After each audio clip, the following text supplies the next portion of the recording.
Hey everybody, I'm Dr. Diane Hayden, publisher of Natural Nutmeg Magazine, and welcome to our Path to Healing with our natural nutmeg experts. And tonight we are going to be discussing natural treatments for Lyme.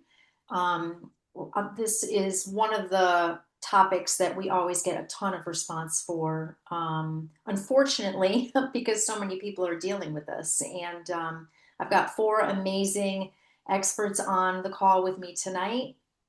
If you are joining as a guest and you have a question, you can certainly pop that in the chat. I have questions that I'm going to ask our panel, and then as we go through, if there's any questions for any of you, I want to make sure we get to those, and you guys have an opportunity to ask your questions. And also, I'm going to ask each of my panelists to put their contact information in the chat as well, so that people on the call and also people watching the recording can reach out to you. So any way you want people to contact you, if you want your website, any contact information, email, phone, just put your name and all the contact information in terms of how our guests can reach out to you. So if you guys could do that when you get a chance, that would be great.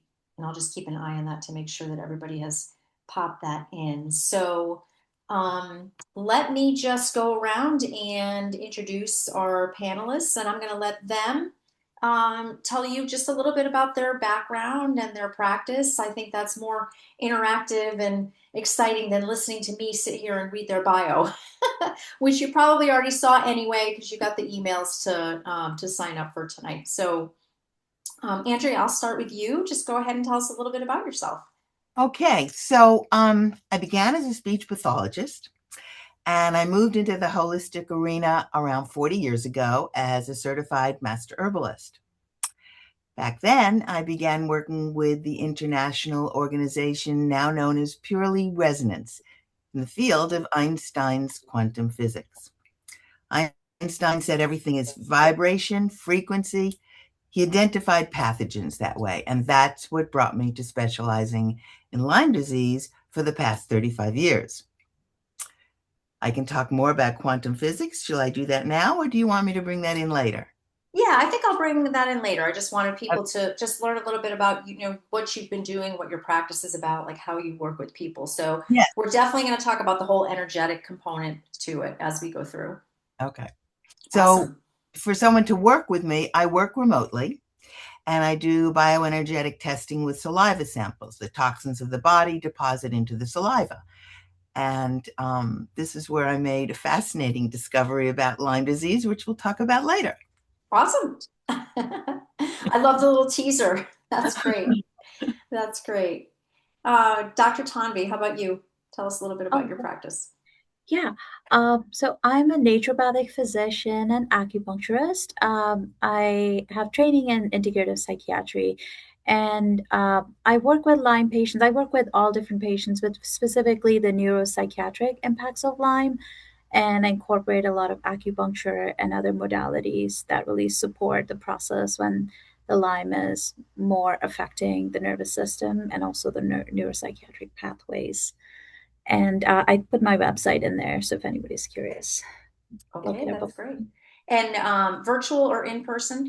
I do both, yeah. Okay, yeah. And you're Yeah. located.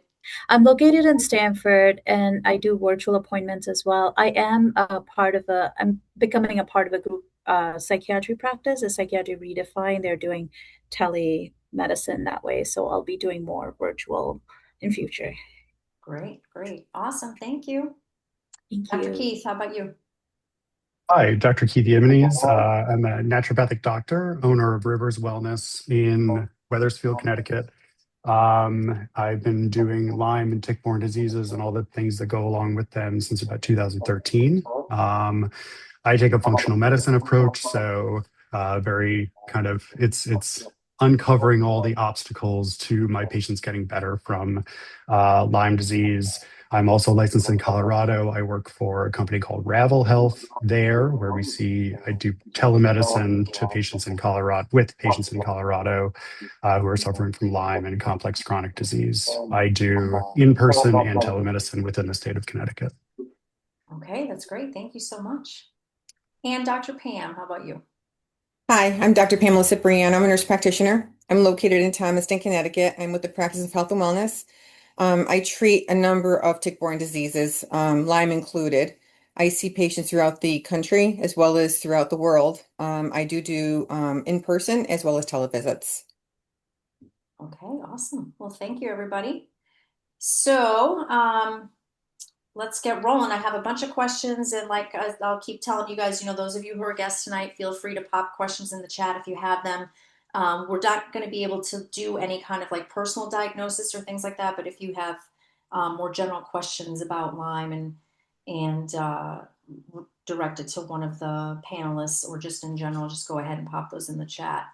Diane, Um, can I yeah, can I address the fact that we're doing natural approaches, all of us, and it's very interesting to think about the fact that when you go to a practitioner, whether they're conventional or holistic, you're going to be viewed through their lens of training.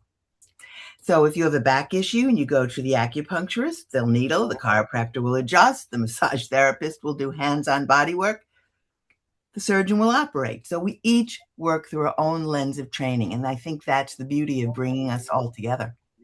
absolutely. Yep. Yep. And I try to also, vary like your backgrounds and things like that I think are interesting that, people can just learn about what all these different modalities are because a lot of people don't realize, how many different ways that we can treat something like Lyme or many other chronic issues as well. So yeah, thank you for saying that for sure.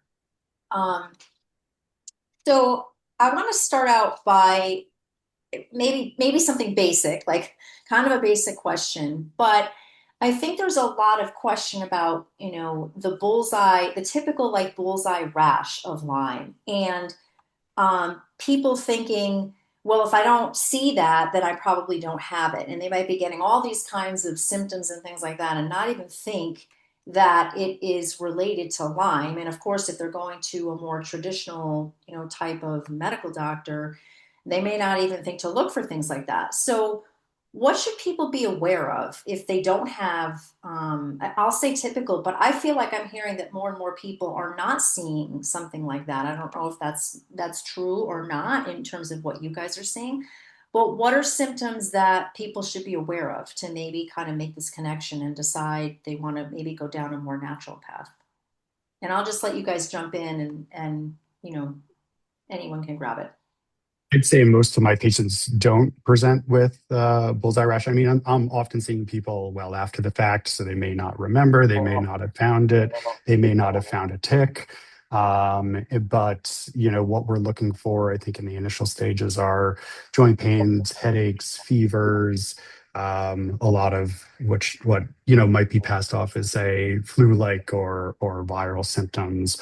Lyme rashes can look a lot of different ways, and ticks can also give you a lot of things that aren't Lyme. So the bullseye is not, if you have a bullseye, you have Lyme, but I would say that's not something that I'm typically all that focused on. Mm-hmm. And I would add headaches, brain fog, and cognition issues, memory loss.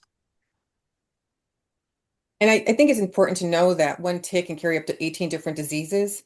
So Lyme disease is only one, and it's not the most serious. Bartonella and Babesia can be much more serious than Lyme disease can be.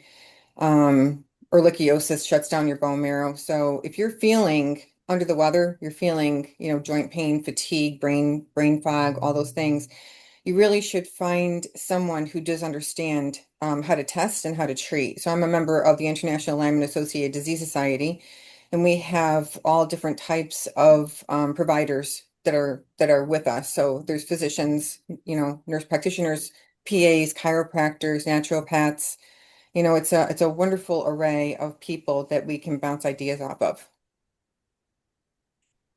I would also add like maybe the time by the time I see the patients, it's like more because my specialty is psychiatry, but mood changes also can show up, and I think it's not just Lyme, but like we said, like it's a greater there's co-infections and there's other things that are going on. Also, patients may have other existing medical conditions, so we're now seeing like the complex, the complex presentation of symptoms, which is not just the textbook Lyme. So that's what I would add.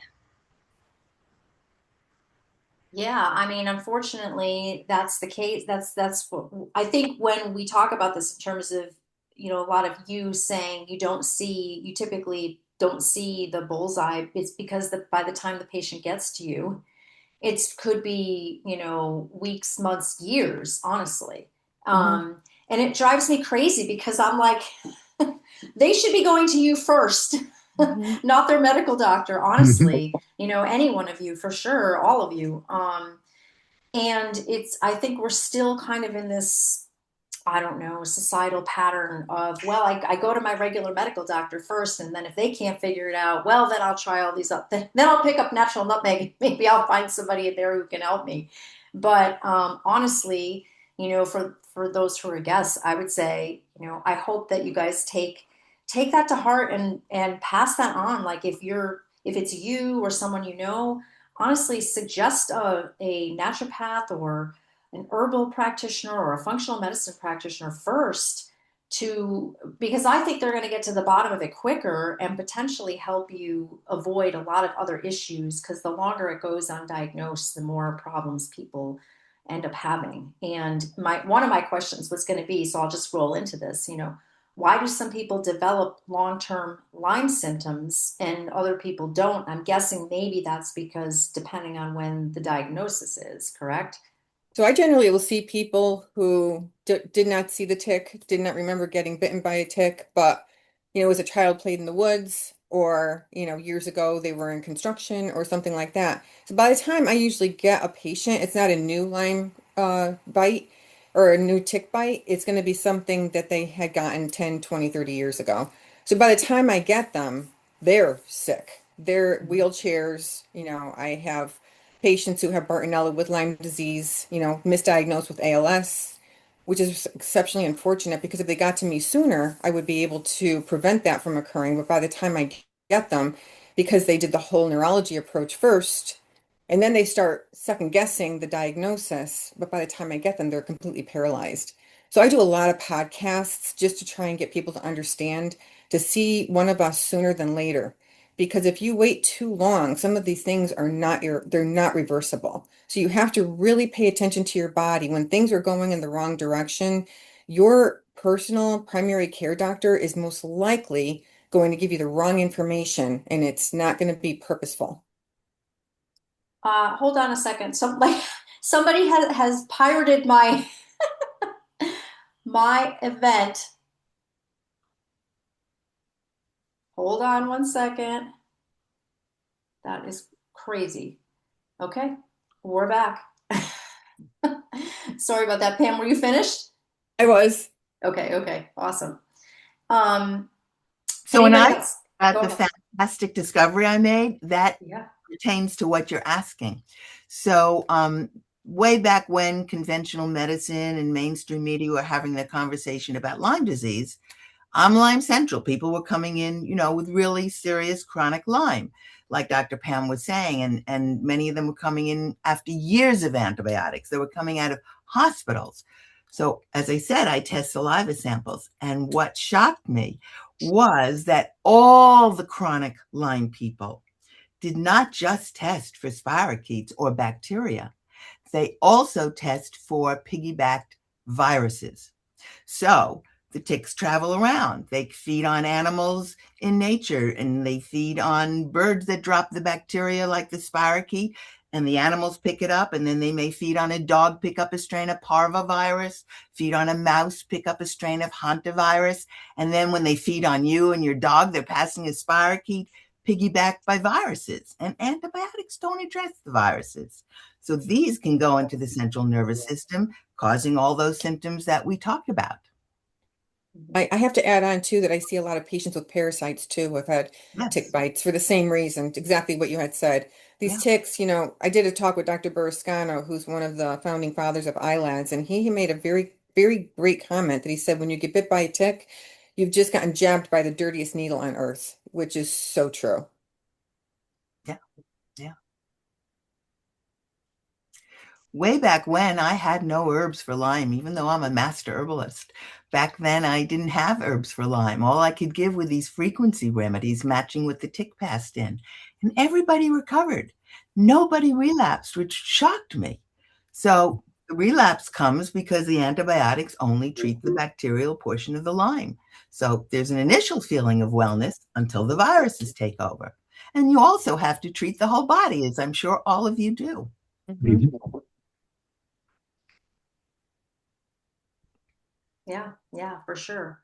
For sure. But one of the things, it's just such a complicated thing, right? Like it's just, you know, even listening to you guys talk about, all the different co-infections and all that kind of, all that, it's like the faster, the sooner you can recognize, I suppose, your symptoms and get to a practitioner like you to figure out what it is and figure out what the treatment plan is going to be, the better for sure.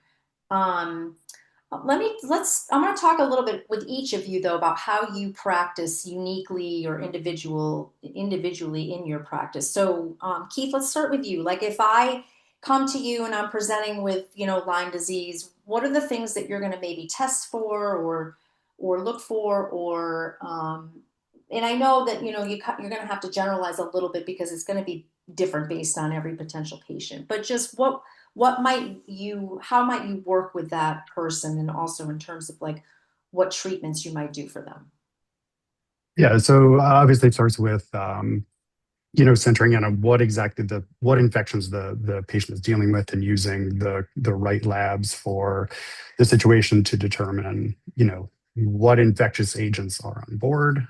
There are specialty labs out there. I'm not going to endorse a specific one on this call, but and then from talking with the person, ascertain what would be the most sort of valuable areas to press on. Do we have to work on the person's gut? I think naturopathic doctors in general want to work on everybody's gut, because the gut is so important to health in general. So there may be, food sensitivity. There may be stool testing to assess the microbiome, or parasites, or dysbiosis of other forms, bad bacteria in the gut that we have to address. Some of my patients, I will do genetic testing to look at, how do they utilize nutrients? What is their predisposition to inflammatory conditions, things like that. I'm also often utilizing organic acid testing, or other sort of functional testing to assess nutrient status. Again, how that individual patient's body processes things, and what do I have to push and pull on?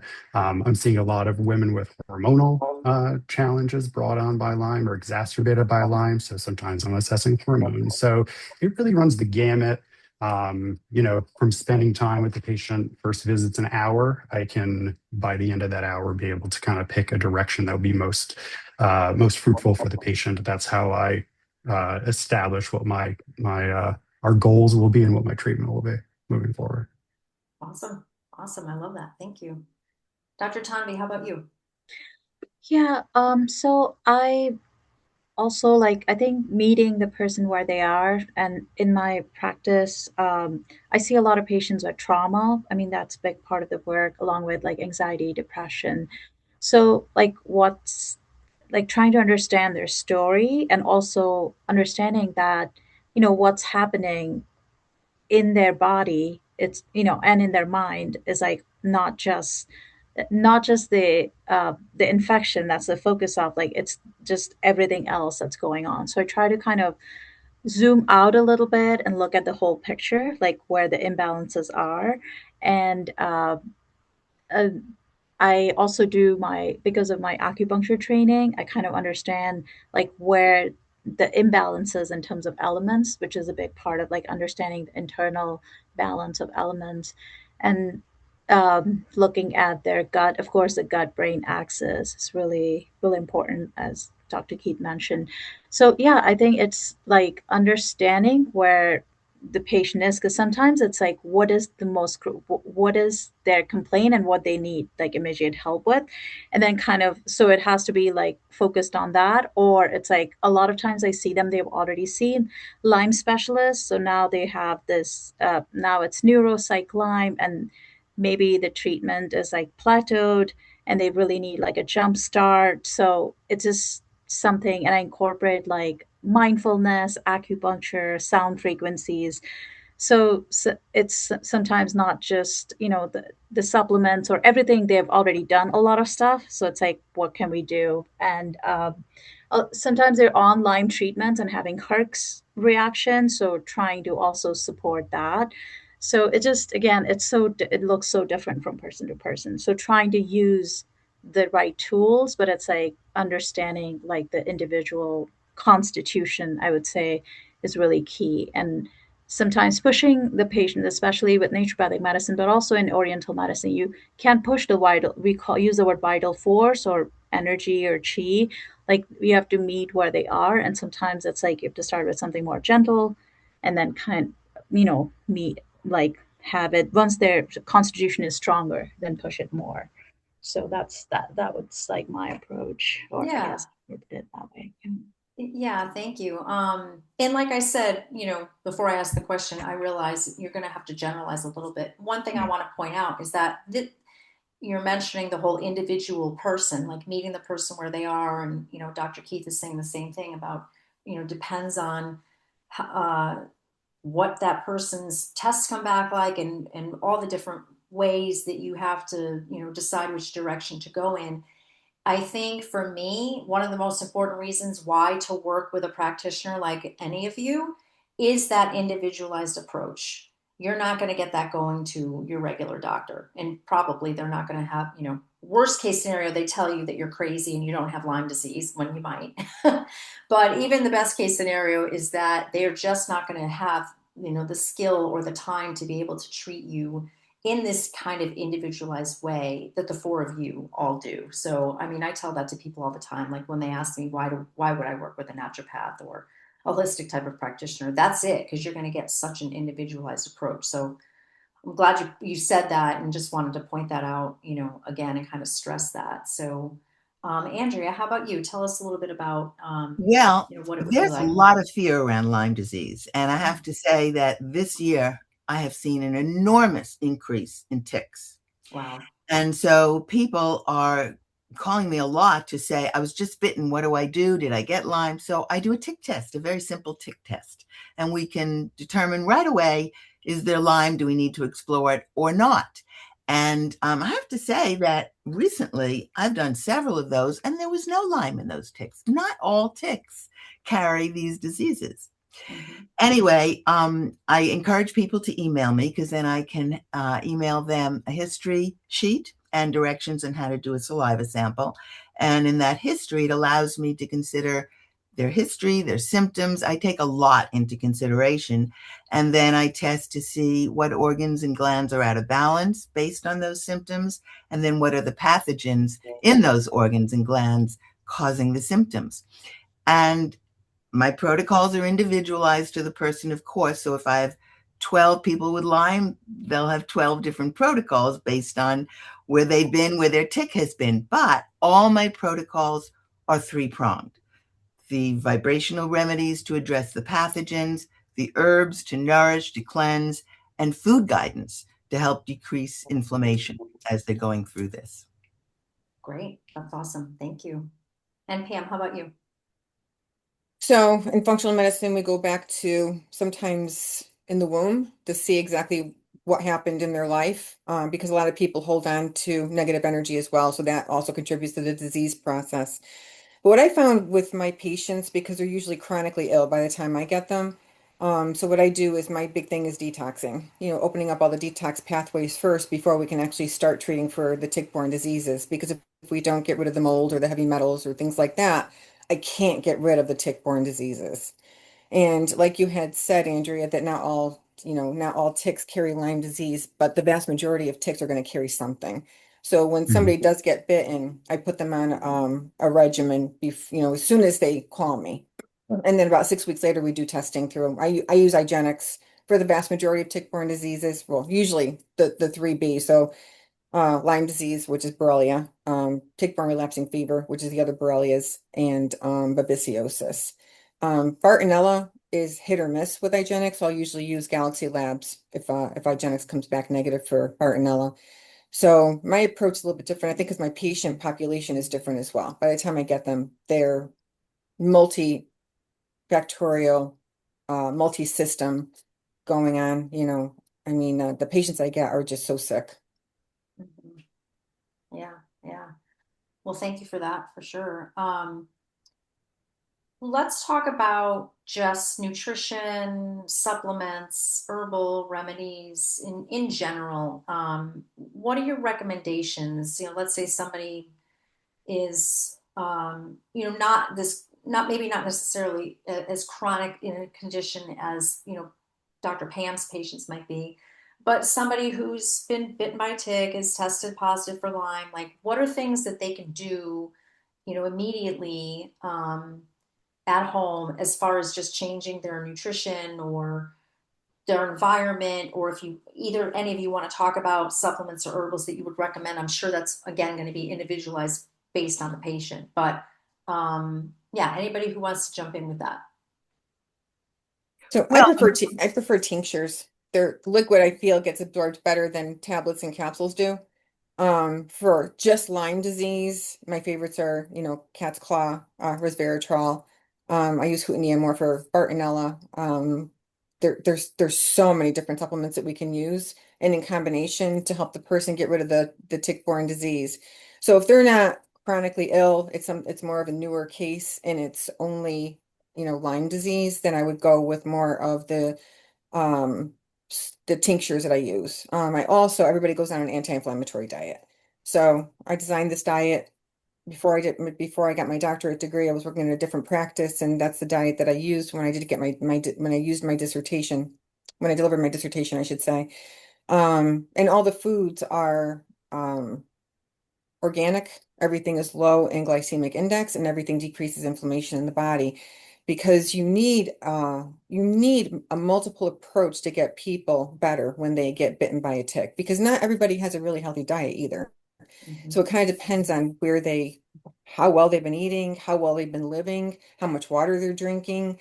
There's so many things that go into it. Yeah, definitely.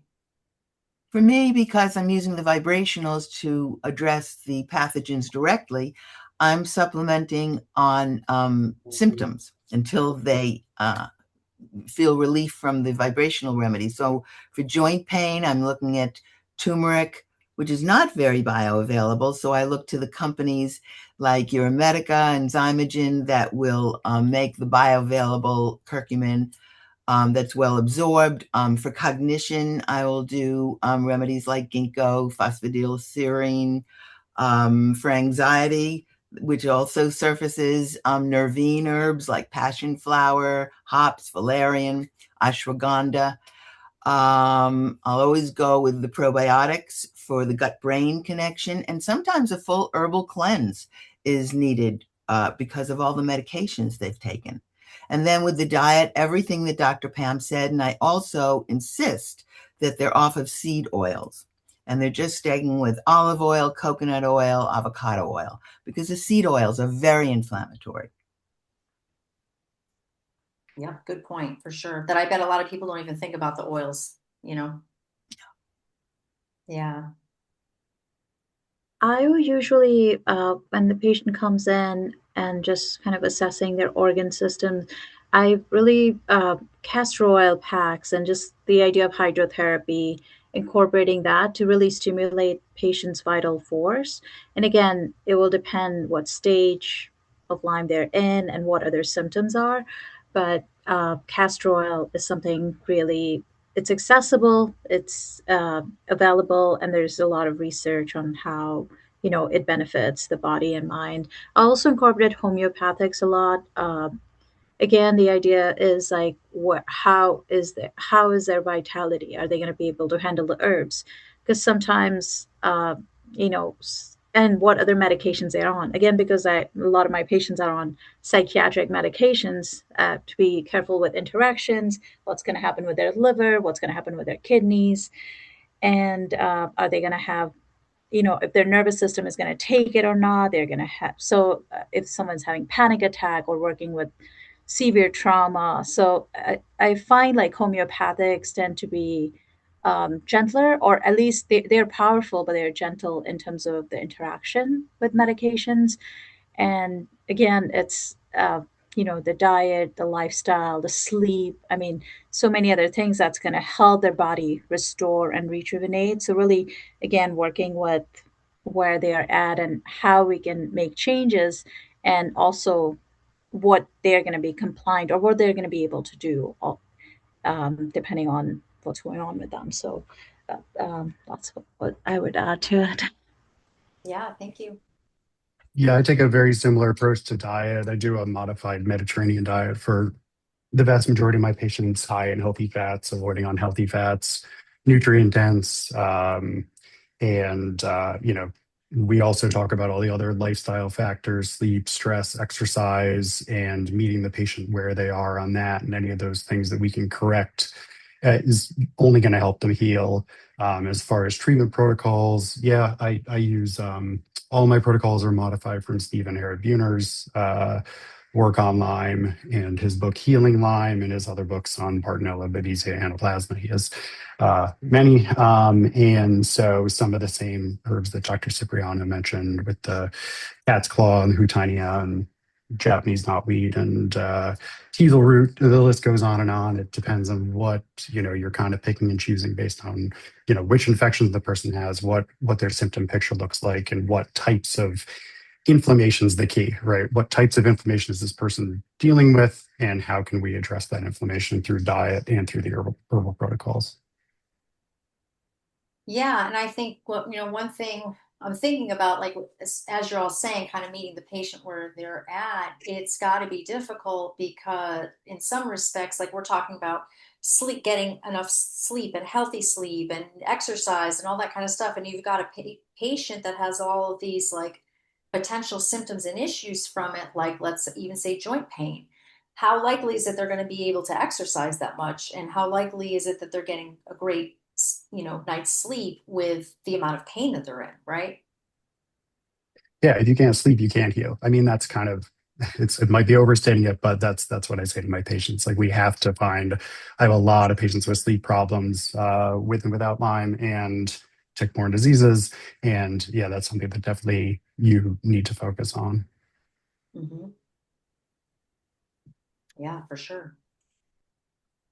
Let's talk about you've got, a few of you have mentioned already, like, but the emotional effects of having Lyme. Like, what do you see, patients going through? And I mean, obviously, just when you get a diagnosis like this or anything's, serious, a chronic disease, um, it's going to be something that you're going to have to work through emotionally, obviously. But I noticed that some of you also mentioned like anxiety or panic attacks. And I'm wondering is there something going on like physically in the body as a result of this infection that causes things like that? Or is it more just kind of the emotional cascade of having to deal with this diagnosis, or both? What do you guys see?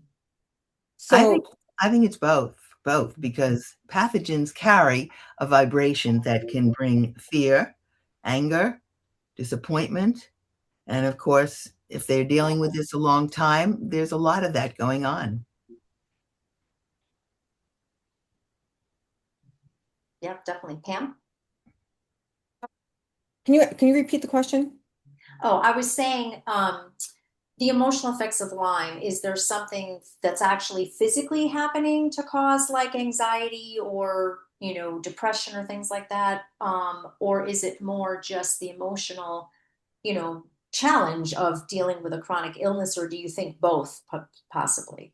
So what I'm finding is if it's neuroborreliosis, if it's Lyme disease affecting the brain, you're going to end up with anxiety. I've had patients with seizure disorders, misdiagnosed schizophrenia, things like that. But when you combine that with one of the co-infections like babesiosis or Bartonella, it's almost like on fire. It's like the anxiety, the panic attacks are absolutely out of control. I originally got involved with Lyme disease because my older son was misdiagnosed for 10 years, and I finally figured out what it was. And then more recently, my younger son developed these horrible panic attacks. I mean, he must have driven himself to the hospital at least 3 times. And I kept saying to him, this is going to be a tick-borne disease. And he said, you always think everything's a tick-borne disease. And I said, because everything is a tick-borne disease. Right. Yep. At this point, I feel like I feel like everybody should be tested once a year for all the tick-borne diseases. But he didn't listen to me, and we did IGeneX testing, and sure enough, he had Lyme, Bartonella, and babesiosis. And he is I love him to death, I really do. But he is probably in the most stressful point of his life right now. He works for a company. He has his own company. His wife is pregnant. She's gonna be delivering any day now. And he said, with all the stress he has right now, Mom must have been right because I haven't had a panic attack yet since he's been on treatment for all these tick-borne diseases. Yeah. So when you can change your kid's mind, you're doing something right. Oh, for sure, for sure. And yeah, I mean, I could see where people might be like, "Oh, you think everything's that because you see it." But when you see this many people that have, Yes. these from like the mildest form of it to the most severe, like what you see, Pam, And it it he's it's been bitten so easy. many times. Like, why Well, would you that's not true. think you had a tick-borne Right, disease? especially if you're He's active and you're outside all the outdoors and time. yep, yep, yep. That brings up a thought to share. Active all the time, outside all the time. We can't be spraying ourselves with chemicals all the time, not to pick up ticks. And after years of study with this, I've developed eucalyptus and cedar essential oil. And I have it on my website. It's in the first Lyme article, the proportions, how to use it. You can use it on your dog, you can use it on yourself, and it's very effective in repelling ticks. That's great. Every I Yeah, time love I that. take my dog out, the dog gets sprayed with eucalyptus and cedar. nice. Tommy, I want to make sure we Yeah. go. Oh, go Uh, ahead, Keith, and then I'll go to oh, Tommy. yeah. I was going to say that in particular, my patients who have Lyme and Bartonella, a lot of that neuroinflammation and those mental emotional, I have folks come in presenting as obsessive compulsive disorder. These are my patients who tend to be very sensitive also to treatment and they take something and they immediately react to it, and you have to really work slowly with a lot of the neurological presentations, and they tend to be some of the most difficult. Yes, definitely. And Tommy, I want to make sure I go to you because you deal a lot with this, with the anxiety and the mental aspects of it. Yeah, I mean, I think it, it's yeah, they're both present. Like the question you were asking, it's hard to, it's like, does the emotional aspect, or is it like the Lyme infection itself causing the neuroinflammation?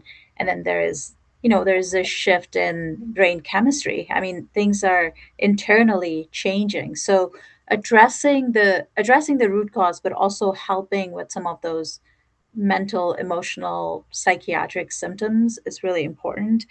And I use a lot of affirmations. I mean, it's like, how do you stabilize the nervous system? It comes to that. And acupuncture, that's why I find it's extremely helpful because it just helps the nervous system regulation. It directly impacts the vagus nerve, helps. It's like you go into that fight and flight response, whether the inflammation is causing it or your brain is wired, you're just high running on high cortisol.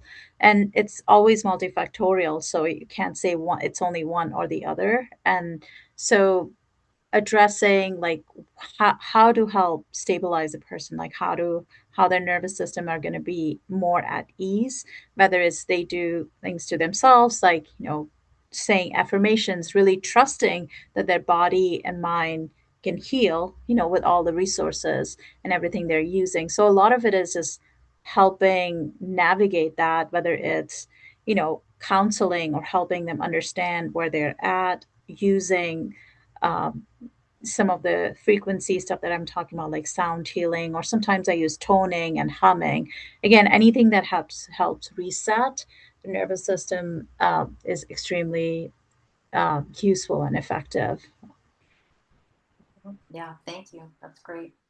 Um, so there's a question in the chat, and it totally relates to my next question, which is, is there a connection between Lyme disease and cognitive function? And so somebody is asking if someone found a tick in them, not known how long it had been engorged, a longer time ago, in this case, a year, and then later on, say 6 months ago, had another medical issue in the circumstance of concussion that isn't healing as well as one thinks it should. Might there actually be an underlying Lyme issue, even if there were never initial Lyme symptoms right away after the tick bite? So I'm assuming this person did not get tested. That's what I'm guessing, or maybe they did and the test was negative. But I guess the question is basically if a cognitive issue is not healing itself like you would expect, or like whatever the prognosis was, do you think it might be connected to this tick bite? So interestingly, concussions or traumatic brain injuries cause inflammation. And bacteria will hide in the crevices of the brain, especially when it's inflamed. And so a lot of times you'll have a tick-borne disease that you're unaware of, and then you have a concussion and you're just not healing from it. The traumatic brain injury just isn't improving. And it's because the bacteria is actually causing more inflammation in the brain, causing almost like an autoimmune encephalitis because of the bacteria that is being hidden in the brain crevices. So that's a very good question, but it's most likely what's happening is that the patient developed more of a neuroborreliosis now because of the concussion, and the bacteria is hiding. It just isn't getting, it's not getting affected by whatever they're using, whether it's antibiotics or all natural antimicrobials, is not crossing that blood-brain barrier. So there are times when I have to do a PICC line, I have to do ceftriaxone, I have to do IV antibiotics because I have to be able to cross that blood-brain barrier to get into the brain area to get rid of these bacteria before it gets even worse. I mean, these things, what people experience is so unfortunate because the knowledge out there is so low. Like, this isn't something that's taught in medical school. It's not like there's conferences out there that everybody's offering, information on tick-borne diseases. You have to go out and you have to search for it. It's very unfortunate what people are going through right now. Mm-hmm. And I find that some of the testing doesn't come out accurately for someone who has viruses because they don't test for the virus. Therefore, the virus can skew the test. Complicated, like you say. And yes, if someone has any sort of brain injury, proteins are going to develop from that. And yes, the bacteria will be involved. That's where I bring in the vibrationals. We're all looking at the same thing. We just look through a different lens. Yeah. Mhm. Yeah. Anybody else, anything just related to the connection between Lyme disease and cognitive function that you've seen in your practice? I see a lot of brain fog. I mean, it's just confusion. Like, I think it's like when when there's inflammation at systemic level or there's neuroinflammation, the the focus is affected. It's just day-to-day function. Like, our patients have said they can't drive properly because it's affecting the way that the brain's not functioning the same, or the body and mind connection is not feeling the same. So whether it's stemming from panic and anxiety underneath, or it's like being exaggerated from the infection. So I think the cognitive symptoms are, it just, even if they're not major, they could be impacting just like day to day, like simple tasks. And as their body is healing, and sometimes when their body's detoxifying, their symptoms may get worse. Sometimes the symptoms get worse before they get better. So there's an it affects like just simple things like cooking, driving, cleaning, just basic functions of living. Yeah, for sure. That was also one of the things I was going to talk about, is that some people do experience getting worse before they get better, right? Mhm. And so, like, what would you say to, I don't say that to scare people, but I think maybe to just make them aware of the fact that that's a possibility and it's perfectly normal. And, how do you guys handle that in terms of working with the patient? Well, So I there, test them all to be sure that they what their dose should be, because not everybody can take the same dose, especially people who tend to herx on antibiotics. Some people are very sensitive, so I start them at a much lower dose. They start more slowly and a lower dose. Then they can build up. There was an Yeah. oncologist. I'm sorry. Go ahead, Keith. Yeah. So what I was going to say is, sorry, I lost my train of thought.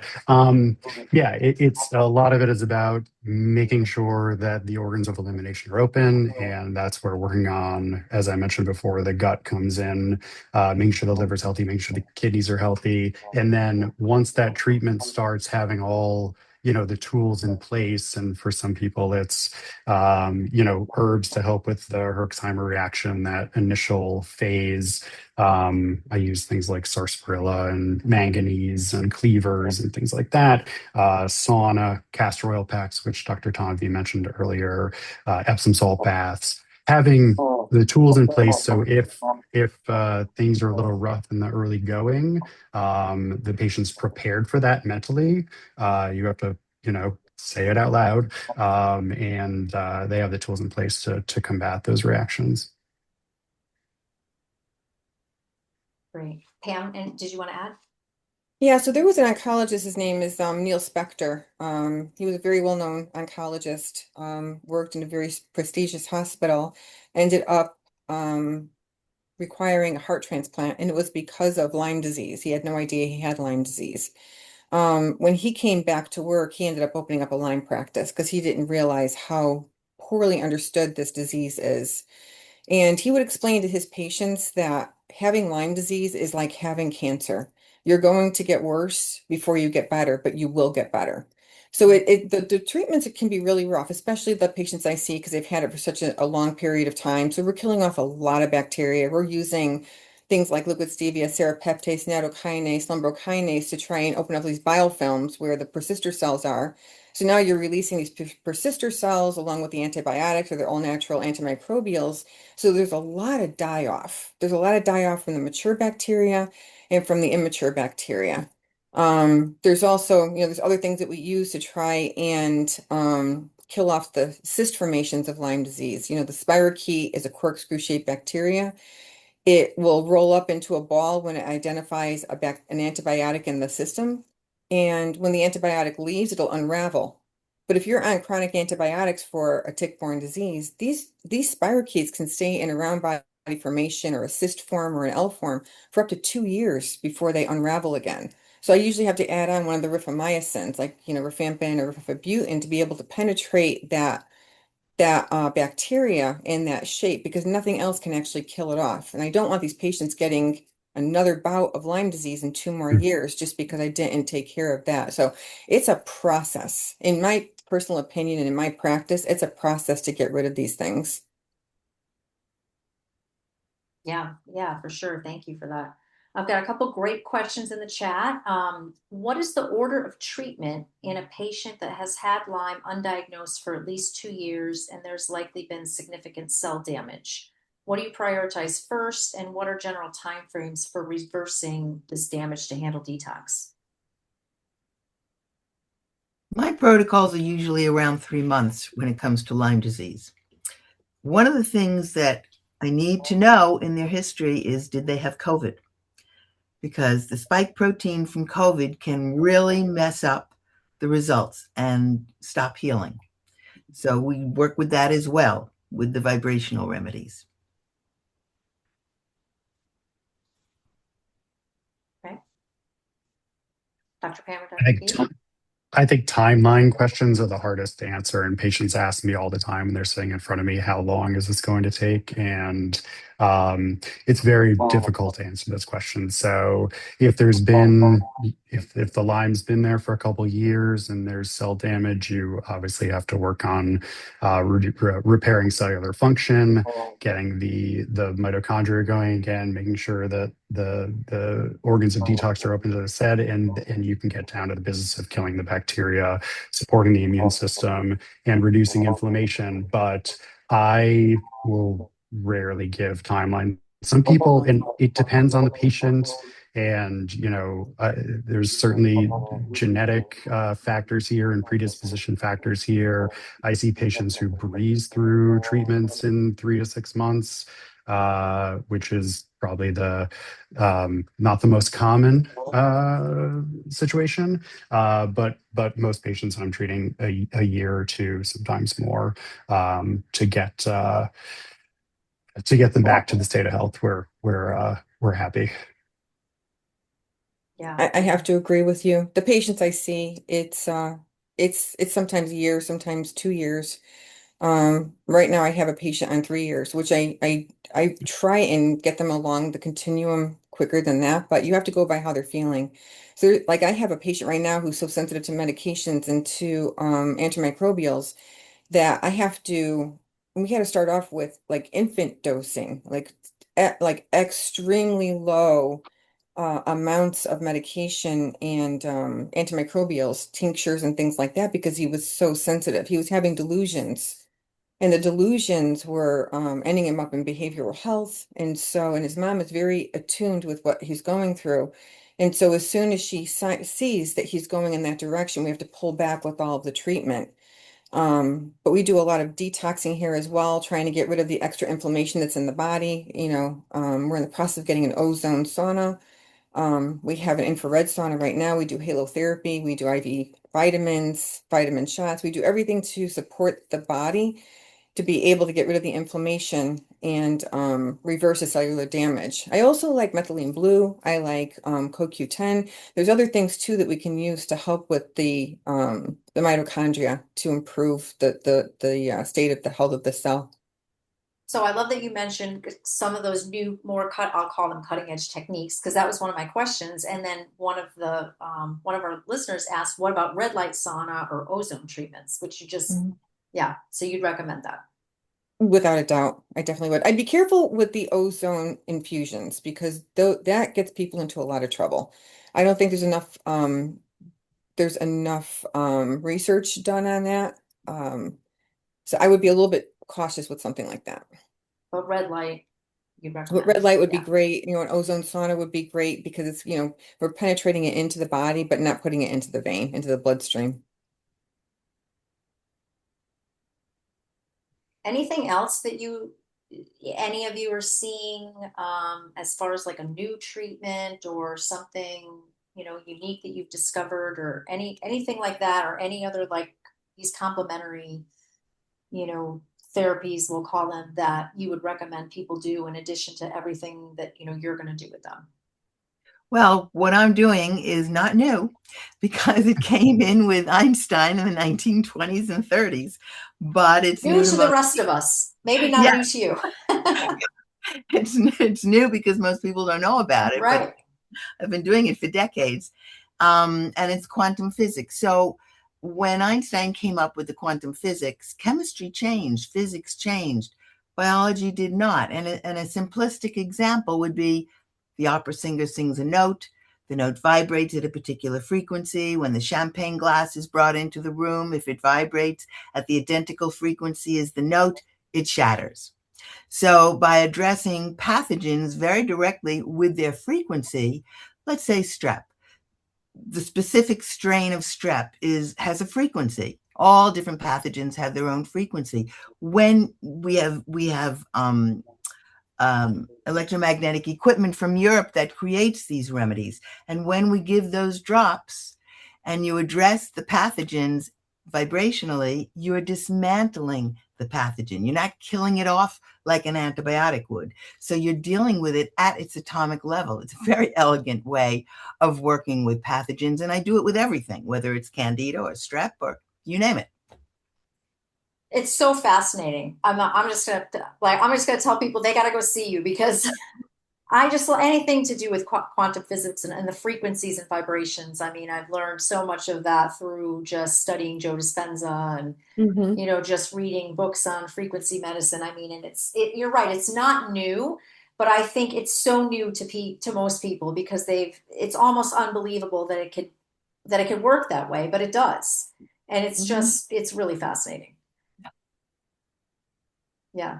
So I'll Go ahead. answer. I'll actually answer by piggybacking off of a couple questions that came up in the chat. So I am very excited about red light therapy. It's not a new thing. It's been around for a long time, but it's new to me.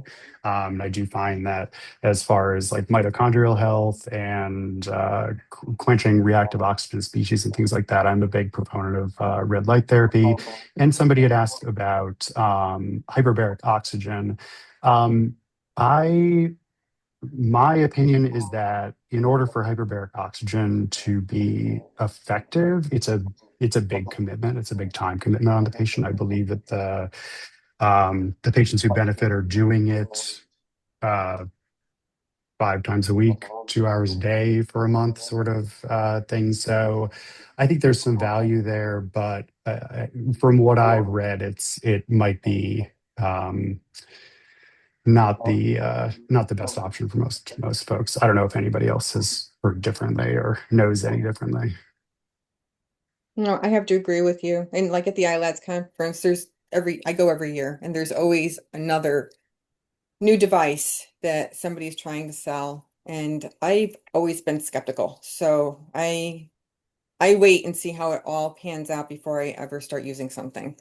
Because I've just seen these things. Some of it's snake oil. I hate to say it, but some of it is. So I never know what's actually going to work and what's not. And what I've been doing in my practice works. And so I don't like to change things that I know are tried and true. Mhm. Mhm. Yeah, there was another question on the flip side. Are there anything someone with Lyme should be sure to avoid? You guys have mentioned some things related to diet and things. Honestly, anything causing inflammation, seed oils, Yeah. that kind of Yeah. stuff. Sugar. Sugar, Yep. dairy, anything like that. Yeah, the sugar is going to allow the bacteria to thrive. There was a nurse practitioner who did a research study on, it's not going to come to me now, free will. We don't have free will because the bacteria, the viruses, the parasites in our body will get into our nervous system and make us crave sugar to the point where you'll get out of bed and drive to the store to buy something because you have to have the sugar so badly, the craving is so strong Wow. because they're on their way out and they're trying to survive. Mm. And so, as much as you can get rid of the sugar in your body, the less likely you are to have those cravings because the less sugar you have, the less dairy you have, the less inflammation you have. And I always go back to flour because everything's made with flour. I only use flour from Italy. I make my own bread, I make my own cookies. We don't use sugar in the house. Everything is monk fruit or stevia. And I'll tell you, it's amazing how well your body reacts when you don't have the sugar in your body or all the dairy products. It's just amazing. And no aspartame and no Splenda. Right, exactly. Oh God, no. Yeah.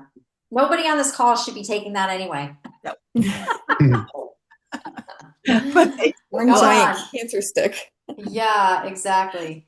And then quickly, top 2 favorite herbs for cellular repair. And this is a good question, actually. Have you noticed any impact on the amount of animal protein in the diet when being treated for Lyme? I hate to keep talking, but I always No, recommend go for it. organic. Always organic. Because when you're eating meat from an animal that was raised in a commercial farm, they were not raised with love and compassion. They were raised as cash cows. And so even when they're slaughtered, there's nothing nice about it. So organic is the way to go because now you're eating all those inflammatory markers from that animal that went through all this trauma. When you're eating an animal from an organic farm, and we have friends who have organic farms. I don't eat meat because I love animals so much. My husband and I rescue animals constantly. So I don't understand how you can raise an animal with all this love and then slaughter it and eat it. I just don't understand that. But they have the healthiest diet when you're going to do it that way. You know what I mean? So if you're going to eat meat, make sure it's organic. And then I'll add to that and say I try to encourage people eat more alkaline. So all proteins, Yes. meat, chicken, fish, soy, are acidic, and acid equals inflammation. So I suggest not that they don't have the protein, but they make their plate 25% protein, 75% greens to offset the inflammation. I love that. And greens have protein in it. There's a lot of vegetables that have a lot of protein in it. You have to search them out. Right. Awesome. Top 2 favorite herbs for cellular repair? Depends upon what part of the body. Milk thistle is a great one for the liver. When you're looking at adrenals, rhodiola, just depends upon the part of the body you're talking about. Right. Mm.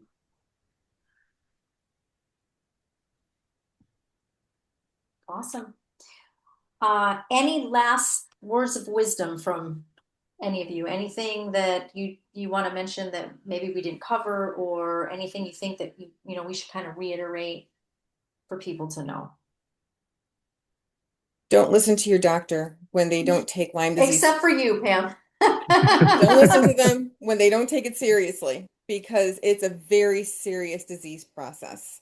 So if you talk to your doctor that you think you were bitten by a tick and now you have Lyme disease and they poo-poo it, get up and walk out. Mm-hmm. Find somebody who knows how to treat this stuff, because you'll end up spending years trying to repair something that could have been prevented so many years ago. And I like what Dr. Tomvey had said earlier. I embrace that, doing affirmations so that people walk into your practice knowing that they're going to heal with you. Mm-hmm. I They like have that. to believe that.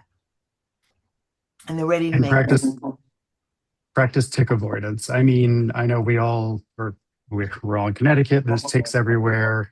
But you may look silly if you're wearing white socks, with your pants tucked into them. But at the end of the day, it can prevent you from a lot of suffering. So, and eucalyptus oil, and was it cedar? Theater, yeah. There you go. and, and Yes. I would also say, people are not going to like this. I have a dog. I adore my dog. My dog does not sleep in our bed.